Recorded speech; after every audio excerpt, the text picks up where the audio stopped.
आज हमारे साथ हैं गरबा की धड़कन, गुजरात से दुनिया तक मशहूर अरविंद वेगड़ा जी। संगीत में आने से पहले आप कॉर्पोरेट वर्ल्ड में थे जी, तो वो एक्सपीरियंस कैसा रहा और फिर अचानक आप संगीत को समर्पित हो? गुजराती में था काम ने गमतू करो का तो गमतू काम करो, मतलब जो काम कर रहे हो उसे आप पसंद करो या फिर पसंदीदा काम। बल्कि आप एसेट हैं एक म्यूजिक इंडस्ट्री के, और स्पेशली जो आपका सॉन्ग भाई भाई था वो तो बच्चे बच्चे की जुबान के ऊपर था। मुझे जो सक्सेस मिली थी ना इसके अंदर, वो तो 2011 में मिल चुकी थी। भाई भाई इतना बड़ा हिट हुआ था, उसके बाद तो बिल्कुल मैं पॉलिटिकली भी जुड़ा, ये सब बढ़िया था। मतलब उसके बाद मैं बिग बॉस ज्वाइन किया, बिग बॉस में मैं गया था तो लोग मुझे एक अलग पर्सनालिटी के तौर पे देखने लगे थे। गरबा पहले भारत तक सीमित था, आप देखें आप नॉर्थ अमेरिका और यूरोप, अब देखें जो गुजराती कम्युनिटी है हमारी वो हर तरफ फैल रही है। गुजराती में कहावत है, जहाँ जहाँ बसे गुजराती ते सदाकाल गुजरात, मतलब गुजराती जहाँ बसेंगे ना वो गुजरात खड़ा करेंगे। मैं अलग अलग तरीके से जुड़ा रहता हूँ ऑलवेज बिजनेसेस के साथ में। Recently I join one company, मतलब we have started one venture of Omega Interactive Technologies, जिसके अंदर हम AI का काम कर रहे हैं, जिसके अंदर हम लोग मूवी प्रोडक्शन का काम कर रहे हैं, जिसमें थर्ड हम लोग करें OTT we are going to launch. There are every year 100 से अधिक फिल्में बनती है गुजराती में, ठीक है। अब वो फिल्मों को बहुत ही कम OTT अपने वहाँ पे स्थान देता है, ओनली 10% और 20%। रेस्ट 80% फिल्म जो होती है, जो बनाते हैं वहाँ पे, जो रिस्क लेके बनाते, जो नए फर्स्ट टाइमर्स होते हैं, फिर उनके बाद में वो नहीं पड़ी होती, चलो हमने एक अच्छा शौक था हमने बना लिया, बट वो क्रिएटिविटी फिर कहीं मर जाती है। So we targeted that 80% of the people. हम लोग उनको कहते हैं आप हमारे OTT पे आइए, आप अपनी प्रोडक्ट को रखिए और वर्ल्ड में आप उसको एक्सप्लोर करिए।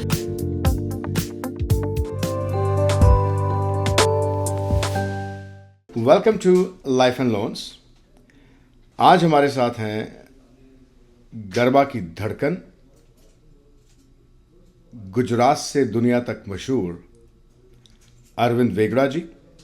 आज उनके साथ कुछ बातें करेंगे संगीत की और साथ में कुछ बिजनेस की भी, कुछ फाइनेंशियल लिटरेसी, फाइनेंशियल एजुकेशन की भी बातें होंगी। तो शुरुआत करते हैं। तो अरविंद वेगड़ा जी नमस्कार और आपका बहुत बहुत स्वागत है। Thank you sir. केम छो अरविंद भाई? चंगा सी। ये अच्छा कहा आपने। अच्छा, कल का प्रोग्राम जो था बहुत बढ़िया था और ना चाहते हुए भी ना पैर फिरक रहे थे। तो मेरा एक स्टेटमेंट था, if you can walk you can dance with me, मतलब चल सकते हो तो आप मेरे म्यूजिक पे डांस करोगे। बिल्कुल। वो नशाद साहब की एक स्टेटमेंट पढ़ी थी बहुत टाइम पहले ना हिंदी में, कि पाश्चात्य संगीत से तन डोलता है, लेकिन भारतीय संगीत से आत्मा डोलती है। और ऊपर से लोक संगीत हो और गरबा हो तो कह लो कि इसका कोई जवाब नहीं। तो अरविंद जी, एक प्रश्न है मेरा कि संगीत में आने से पहले आप कॉर्पोरेट वर्ल्ड में थे जी, तो वो एक्सपीरियंस कैसा रहा और फिर अचानक आप संगीत को समर्पित हो गए? देखिए, दो चीज़ें थी, मैंने बताया था अभी कि मेरे जो प्रिंसिपल थे उन्होंने पहले लेक्चर में मुझे या क्लास को बताया था कि अगर जीवन में अगर आपको सक्सेस चाहिए तो दो चीज़ें करिए। एक, जो काम कर रहे हो उसे आप पसंद करिए। गुजराती में था काम ने गमतू करो का तो गमतू काम करो, मतलब जो काम कर रहे हो उसे आप पसंद करो या फिर पसंदीदा काम करो, तो आपको सक्सेस मिलेगी। तो मेरे लिए तो ऐसा था कि पहले तो ऐसा पसंद का काम करने का तो कभी स्कोप मिला ही नहीं, तो ये सोचा कि भाई जो काम कर रहे हो उसे पसंद करें। तो I started my career as a salesman in one of the air conditioning company in India, that was Amtrex Hitachi. So वो था कि ये करना शुरू किया। म्यूज़िक तो क्या था, इट्स एन हॉबी।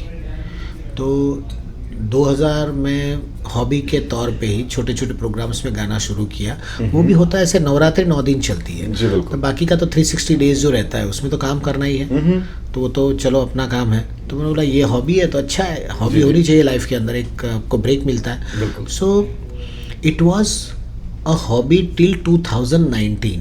कभी मैंने उसको पार्ट टाइम प्रोफेशन बनाया था। 2006 से मैंने अपने मेरे खुद कॉन्सर्ट करने शुरू किया 2006 से, जो कि टिल डेट चल रहा है। बट जो बिज़नेस जो था, मैं कॉर्पोरेट में आपको बताऊं, पहले मैं ये air conditioning as a salesman काम कर रहा था इंडिया 2001 तक, और 2001 में I join world's biggest multinational company call Carrier Aircon, that is UTC group of companies थी अमेरिकन, जिसका मैं गुजरात में मैं as a sales executive I started my job, और वहाँ पर मैं मैनेजर तक गया था। तो ये कॉर्पोरेट वर्ल्ड में ही था, पर पूरा ये म्यूज़िक को साइड में रखा था हॉबी के तौर पे, और यहाँ पर मैं full fledge air conditioning field में, कभी सोचा नहीं था कि मैं मेरी करियर इसके अंदर बनाऊंगा फुल फ्लेज। ये मुझे करना है कि मुझे ये चलो अपना गाना है गा लेंगे, मज़ा आता है, बट जो मेन जो है bread and butter that was the job.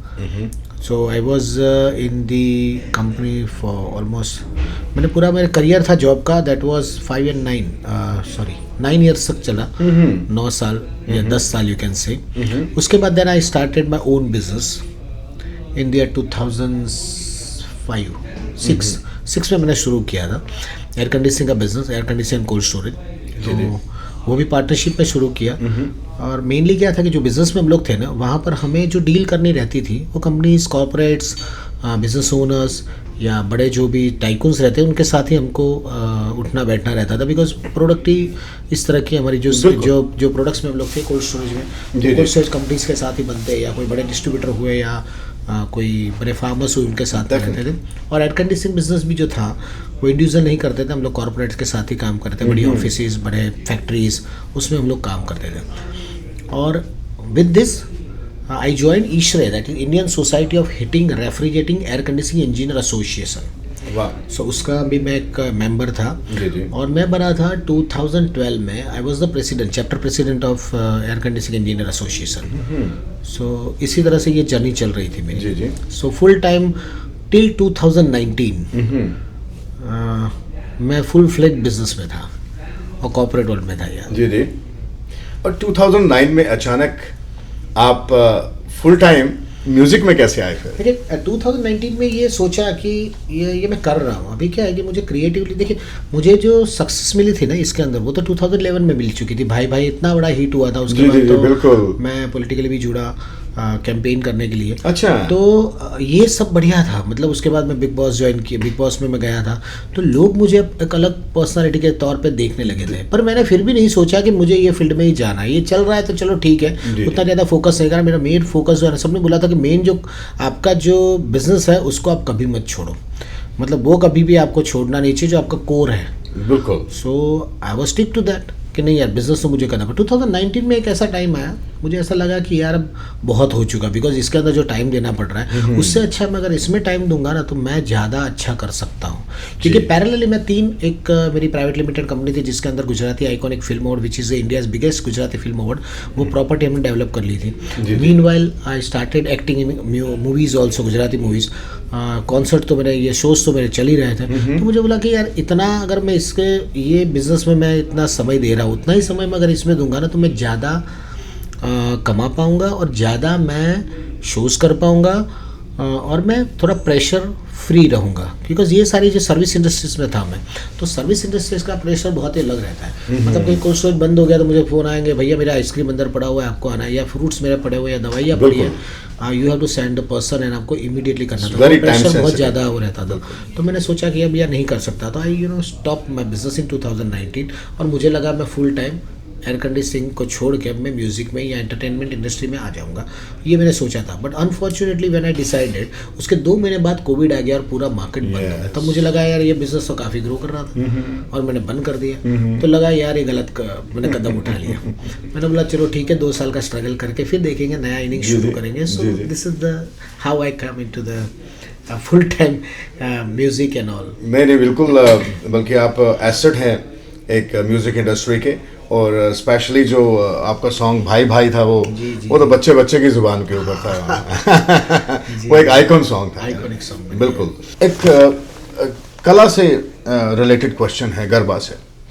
तो गरबा पहले भारत तक सीमित था, आप देखें आप नॉर्थ अमेरिका और यूरोप, आप देखें जो गुजराती कम्युनिटी है हमारी वो हर तरफ फैल रही है, पूरे विश्व में फैल रही है।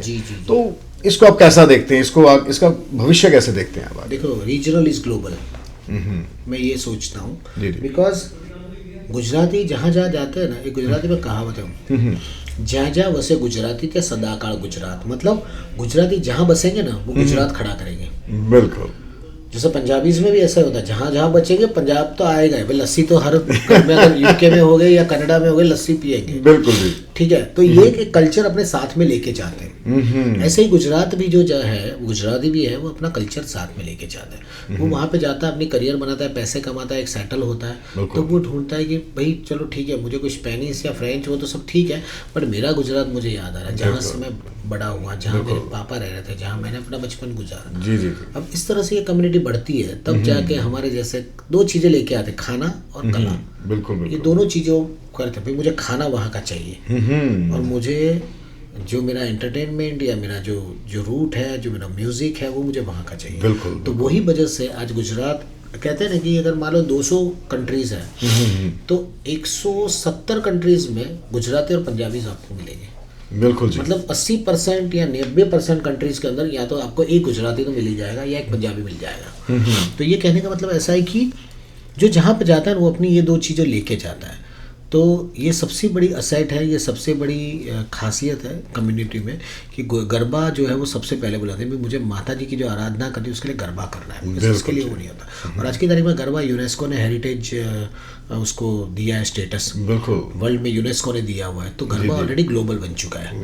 तो जो रीजनल चीज़ें हैं ना, वो ग्लोबली आज की तारीख में वो कहते हैं ना कि रूल कर रही है। बिल्कुल सही कहा आपने। जैसे मैं कल देख रहा था कि सब कोई मगन होके माँ की आराधना कर रहा था और अपना नाचने में फैमिली के साथ मगन था। और इतना स्ट्रेसफुल एनवायरनमेंट है, और जब आप सब इकट्ठे मिलते हैं, बल्कि मेरी कंपनी से भी ऑलमोस्ट कुछ लोग थे, और वो फैमिली के साथ ऑलमोस्ट 50 लोग इकट्ठा हुए थे। तो इस काइंड ऑफ पिकनिक भी हो गई, मिलना जुलना भी हो गया, और नाच गाना भी हो गया, आराधना भी हो गई। और आराधना के बहुत ही अच्छे, जैसे वृंद भाई थे कल, जी जी, बोले थे क्योंकि यार मैं तो था वहाँ पर, कुछ एक टेंशन वाली बात हो गई, पर बाद में जो माता जी की आरती की, हनुमान चालीसा की, तो मैं एकदम थोड़ा सा रिलैक्स हो गया। तो ये सारी, जैसे आपने बताया कि स्ट्रेस से बाहर आने के लिए बिल्कुल ये पूरा डिजाइन रहता है। ये कम्युनिटी में एक डिजाइन होता है कि अगर आप स्ट्रेसफुल लाइफ के अंदर अगर फेस्टिवल्स नहीं हुए ना, या इस तरह की कोई रिलीजियस फंक्शंस नहीं हुए, तो फिर तो आप जी नहीं पाओगे। तो ये सारी जो डिजाइन की है ना, that is all the community ने, जब इतने सालों की जो मेहनत है, वो ये अच्छी सी चीज़ हर कम्युनिटी में है। कहीं ना कहीं मानव को ना ये म्यूजिक तो डेफिनेटली, और साथ में सबको कनेक्ट करता है, कनेक्ट करता है। बिल्कुल बिल्कुल। सो अरविंद जी, एक क्योंकि मैं फाइनेंस से रिलेटेड हूँ जी, ठीक है, तो एक प्रश्न जो मेरे जहन में है वो यह है कि अब आप अर्निंग अच्छी कर रहे हैं, बहुत अच्छा काम चल रहा है, तो आप अपने फाइनेंसेस को कैसे बैलेंस करते हैं, और इन्वेस्टमेंट के लिहाज से, या उसका सही उपयोग कैसे? सही बात है। ये एक्चुअली सबसे बड़ा आज की तारीख में प्रश्न है। बहुत से आर्टिस्ट होते हैं, अब सबसे बड़ा इश्यू ऐसा होता है कि जो आर्टिस्ट होता है ना, बोर्न आर्टिस्ट होते हैं, फिर उन्होंने पढ़ाई लिखाई छोड़ दिया, पढ़ाई लिखाई की तो ये शायद ये ना कर पाते, तो उनको ये बहुत ही जो गाइडेंस होता है ना, वो बहुत ही कम मिलता है। पैसा आ जाता है, बट वो समझ में नहीं पाते कि मुझे इसका उपयोग कैसे करना चाहिए, तो गलत रास्ते ना चले जाएं। तब मैं तो हर एक आर्टिस्ट को कहता हूँ कि कला के साथ आप कॉमर्स का भी ज्ञान रखें। कला और कॉमर्स मिलता है तब जाके कुछ अच्छी चीज़ें बनती है। इसलिए आज की तारीख में कोई भी बिजनेस होता है ना, जैसे हम लोग यहाँ पर आते हैं, आप लोग ऑर्गेनाइज करते हो, because you know the commerce, you know the finances, you know the management, everything. हमारा काम रहता है उसमें कला माने क्रिएटिविटी जोड़ना। तो अगर क्रिएटिविटी और कॉमर्स जुड़ गया तो उससे अच्छा सक्सेसफुल, वो कहते हैं ना कि बॉन्डिंग या एक वेंचर नहीं हो सकता। जो कहते हैं ना, एक जो चीज़ बनती है वो तब जाके बनती है। तो मैं तो हर एक आर्टिस्ट को भी बोलूँगा कि you should consult a person जो उसके एक्सपर्ट्स होते हैं। उसके बाद you have to design your finances कि मुझे किस में इन्वेस्टमेंट करना है, मुझे SIP में डालना है, मुझे म्यूचुअल फंड्स में डालने हैं, मुझे या शेयर मार्केट, स्टॉक मार्केट में डालने हैं, या प्रॉपर्टीज़ में डालने हैं, या गोल्ड में डालना है। तो उसे पता रहना चाहिए मुझे कहाँ कहाँ पे अपने पैसे को पार्क करना चाहिए। For that matter your job comes in the picture. बहुत अच्छा कहा अरविंद जी, और मैं इसको थोड़ा और बढ़ाना चाहूँगा कि हर एज के साथ ना आपको एक सर्टेन लेवल की फाइनेंशियल एजुकेशन और फाइनेंशियल लिटरेसी चाहिए होती है। सही बात। जब आप स्टूडेंट होते हैं तब आप सीखते हैं। सही बात। जब आपकी पहली जॉब लगी है और आपके अभी ड्रीम्स है कि मैंने घर लेना है, मैंने नई गाड़ी भी लेनी है, तो उस हिसाब से एक डिफरेंट एक पोर्टफोलियो आता है आपके आगे। जब आप बच्चे, आपकी फैमिली बड़ी हुई, बच्चे आ गए, तो उनकी एजुकेशन के बारे में सोचना है, वो एक डिफरेंट पड़ाव है। और जब बच्चे बड़े हो गए फिर आपने अपनी रिटायरमेंट के बारे में सोचना हाँ, तब है, that तो also उसके लिए एक है। डिफरेंट एजुकेशन की जरूरत है। रिटायरमेंट की बात आपने एकदम सही कही, बिकॉज हमारे को वो पेंशन से मिल जाता है, that time you have to plan your बिल्कुल सही बात की है कि you have to plan your own retirement. Yes. ये ना आपने ना एक जड़ पकड़ी है चीज की जी। अभी। और जो आपने ये कंबाइंड किया है ना, जी, जी, जो जी। कला और क्रिएटिविटी Yes, और yes. साथ में कॉमर्स के साथ, और कला और कॉमर्स को जो आपने कंबाइन किया जी, है, जी, तो जी। ये हमारे जितने भी देखने वाले हैं उनके लिए एक बड़ी इम्पोर्टेंट जो अरविंद भाई ने बात की है कि अपने फाइनेंसेस को आप एनालाइज करें और एक्सपर्ट के साथ बैठ के बैठ के करना चाहिए। उसको रिव्यू करें और उसके बाद नेक्स्ट स्टेप लें। जी। बहुत अच्छा कहा सर आपने। तो ये जो एक तो रिटायरमेंट वाली जो है जी, उसको जी। आप प्लान करना चाहिए। तो मैं तो हर एक आर्टिस्ट को बताऊंगा कि इट्स योर रिस्पॉन्सिबिलिटी, बिल्कुल। बिकॉज हर एज के साथ में आपकी रिस्पॉन्सिबिलिटीज बदलती रहती है, योर नीड बदलती रहती है, आपको वो कहते हैं ना पैसों की जरूरत अलग अलग तरीके से रहती है, बिल्कुल, तो you have to plan that way. So that is very much important. So पता होता है कि हमारी एक पब्लिक लाइफ होती है ना, एक सर्टेन ईयर्स तक रहती है। जी जी। उसके बाद व्हाट, सो मैं अलग अलग तरीके से जुड़ा रहता हूँ ऑलवेज बिजनेसेस के साथ में। एक तो मेरा प्राइवेट लिमिटेड कंपनी है, आर्बिटल एंटरटेनमेंट प्राइवेट लिमिटेड, जिसके अंदर हम लोग ये अवार्ड्स का कर रहे हैं। जी जी। एक ये चीज़ है। दूसरा अभी recently I join one company, मतलब we have started one venture of Omega Interactive Technologies, जिसके अंदर हम AI का काम कर रहे हैं, जिसके अंदर हम लोग मूवी प्रोडक्शन का काम कर रहे हैं, जिसमें थर्ड हम लोग करें OTT we are going to launch. So that's a public limited company, stock market registered. I am the MD of that company. So recently we have started that venture. So that is for what? This is not only for the entertainment anything else. It's a pure business, और जो कि next मतलब 50 साल तक चलेगा, because हम लोग OTT में आ जाएंगे तब तो ये पूरा इंटरनेट पे रहेगा। जैसे नेटफ्लिक्स है, अमेजोन है, उस तरह से प्राइम वीडियो है, जियो हॉटस्टार है, उसी तरह से हमारा रीजनल में वी हैव स्टार्टेड। जी जी। और वो एक बिजनेस मॉड्यूल है पूरा। तो क्रिएटिविटी कहाँ करती है, मतलब आपने एक बिजनेस मॉड्यूल तो बनाया, बट क्रिएटिविटी ऐसी कि मुझे उस पर क्या प्लेस करना है एंटरटेनमेंट का, जो कि वर्ल्ड में लोग गुजराती जैसे पता गरबा तो बुलाते हैं, बट वहाँ पर बैठ के Gujarati film, Gujarati music, Gujarati drama, Gujarati web series, Gujarati podcast, Gujarati short films, ये सारी चीज़ें कैसे देखेंगे, because documentation is very much important. आपके पास एक्सेसिबिलिटी होनी चाहिए, मतलब आपको यहाँ पे मुझे देखना है कि मैं कहाँ देखूंगा। देयर आर एवरी ईयर 100 से अधिक फिल्में बनती है गुजराती में, ठीक है। अब वो फिल्मों को बहुत ही कम OTT अपने वहाँ पे स्थान देता है, ओनली 10% और 20%। रेस्ट 80% फिल्म जो होती है, जो बनाते वहाँ पे, जो रिस्क लेके बनाते, जो नए फर्स्ट टाइमर्स होते हैं, फिर उनके बाद में वो नहीं पड़ी होती, चलो हमने एक अच्छा शौक था हमने बना लिया, बट वो क्रिएटिविटी फिर कहीं मर जाती है। So we targeted that 80% of the people. हम लोग उनको कहते हैं आप हमारे OTT पे आइए, आप अपनी प्रोडक्ट को रखिए और वर्ल्ड में आप उसको एक्सप्लोर करिए। बड़ा अच्छा प्लेटफॉर्म दे रहे हैं। यू नेवर नो दैट कि कब क्या होगा, बट of course। कहने का मतलब ऐसा है कि एक अपना खुद का प्लेटफॉर्म होना चाहिए। गुजरात का ऐसा कोई प्लेटफॉर्म नहीं है कि जो ये काम करे। सो ये सोच के कि भाई कौन सा बिजनेस करना चाहिए, तो क्रिएटिविटी में ये फील्ड में मैं हूँ, तो मुझे लगा कि यहाँ पर इसकी ज़रूरत है। देखिए नीड होनी बहुत ज़रूरी है। कोई भी बिजनेस करोगे, उसकी डिमांड नहीं होगी तो आपका बिजनेस कभी चलेगा नहीं। बिल्कुल। आइदर तो you have to create a demand, और you have to create a platform which is going to कहते हैं ना कि उसकी डिमांड खड़ी होने वाली है। सो क्रिएटिविटी सिर्फ संगीत में नहीं है, क्रिएटिविटी तो हर जगह ही है। जैसे तो AI ये भी सारा क्रिएटिविटी है। ये कहते हैं ना कि ये सारा लर्निंग एक्सपीरियंस मुझे मिला, because I started my career as a salesman, then I work as a manager in corporate. तो मुझे लगा कि ये चीज़ों की ज़रूरत है। तो मैंने हमेशा कहता हूँ कि पैसा कहाँ लगना चाहिए, पैसा कैसे आना चाहिए, किस तरह से उसका, वो कहते हैं ना कि पैसा आया कैसे, पैसा गया कैसे, तो वो सारी समझ होनी चाहिए। और वो दोनों समझ जो होती है उसको मार्केट को एनालिसिस, वो कहते हैं ना कि एनालाइज करो, और एनालाइज जैसे आपने बताया कि अपने फाइनेंस को आप एनालाइज करना, आप शुरू करो किस तरह से होता है, उसी तरह से वो मार्केट को एनालाइज करके यू हैव टू चैनलाइज, और उसको कहाँ पर आपका दिमाग लगना चाहिए, कितना समय। मुझे पता है कि मैं यहाँ पर ज़्यादा समय नहीं दे पाऊंगा, बिकॉज मेरा ये कोर तो अलग है। तो ऐसा ही बिजनेस करो जहाँ पर आपको उतनी ज़रूरत है, बाकी आपके जो भी बंदे आप हायर करो जिसका जो एक्सपर्ट है। सपोज आपको पता होना चाहिए बंदा ये बैंकिंग में एक्सपर्ट है, ये मैनेजमेंट में एक्सपर्ट है, ये बंदा HR में एक्सपर्ट है। Hire those good people, work for yourself, मतलब आपकी कंपनी के लिए, आपको काम करने के लिए। मतलब पैसा कमा लिया, अब पैसा कमाने के बाद उसका जो प्रबंधन है ना, वो हमें एक्सपर्ट और प्रोफेशनल्स के ऊपर छोड़ना चाहिए। एग्जैक्टली। कभी अपनी सारी चीजें अपने सर पे मत लेकर देखो। जी जी। There are expert, you have to just choose the correct one बिल्कुल। And go with that. ये आपने जो आने वाले जो हमारे जितने भी कलाकार हैं उसके उनके लिए आपने बड़ा अच्छा जी। ये मैसेज छोड़ा है कि कि पैसा कमाओ और साथ में उसका प्रबंधन भी अच्छा करो। हाँ, तो आपको कभी भी वो कहते हैं ना कि बहुत से लोग देखे, मैंने बहुत से लोगों के बारे में सुना, जैसे बहुत अच्छे अच्छे आर्टिस्ट है बॉलीवुड के अंदर, जी, जी। एक सक्सेसफुल आर्टिस्ट है, उसके बाद वो लोग जब प्रोड्यूसर बने तो उसके बाद वो ऐसी हालत में आ गए, मतलब उसके पास 10-10 गाड़ियाँ भरी, या स्कूटर या साइकिल की भी उसके पास हालत खराब थी, उसकी लास्ट जो लाइफ थी वो पता नहीं कैसे वो लोग। बिल्कुल, यहाँ भी एक ऐसा ही हुआ है कि अभी कुछ साल पहले लोगों ने एक घर बुक करवाया, दूसरा करवाया, तीसरा करवाया, चौथा, एक तो सारे पैसे एक ही जगह लग गए, एक ही मार्केट में पूरा मार्केट आपका क्रैश हो जाएगा। तो अब वैसा हो रहा है बेसिकली। आप देखें अब 20-25-30% तक प्राइसेस नीचे आए हुए हैं।